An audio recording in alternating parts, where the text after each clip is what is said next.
আসসালামু আলাইকুম। আজকে সকালে একটি রাজমিস্ত্রি ভাই আমাকে বলছে যে আমাদের ঠিকাদারেরা আমাদেরকে সঠিকভাবে আমাদের পাওনাটুকু দেয় না।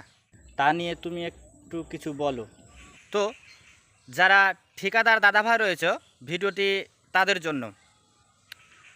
তোমরা যে বাড়িগুলো বানাও বা যারা বাড়িগুলো বানায় তারা কিন্তু অ্যাকচুয়ালি গরিব নয়। তাদের কাছে যথেষ্ট টাকা রয়েছে বলে তারা বাড়িগুলো বানায়। এবং তোমরাও যে বাড়ির ঠিকা নাও বা ছাদের ঠিকা নাও, তো তোমাদেরকেও তারা কিন্তু অগ্রিম টাকা দিয়ে থাকে। কিন্তু তোমরা কি করো, লিভার খাটিয়ে তাদের টাকাটা পরিশোধ করছো না সঠিক সময়। আজকে দেব, কালকে দেব, এ করে করে সপ্তাহের সপ্তাহ কাটিয়ে দিচ্ছ। তোমাদের জন্য বলবো যে আল্লাহ রসুল সাল্লাম বলেছেন, শ্রমিকের গায়ের ঘাম শুকিয়ে যাওয়ার পূর্বেই তাদের পাওনা পরিশোধ করো। এবং আল্লাহ তাআলা সূরা আল মুতাফফিফিনে বলেছেন যে যারা ওজনে কম দেয় তাদের জন্য রয়েছে দুর্ভোগ।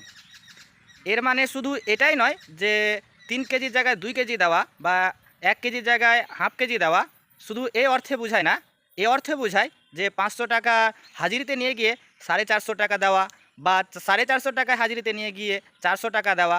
এইসব যারা ঠিকাদার রয়েছে, তোমাদের প্রতি আমার এতটুকু আহ্বান থাকবে, তোমরা তোমাদের লিভারদের সঠিক সময়ে সঠিক মূল্যটা পরিশোধ করে দিও।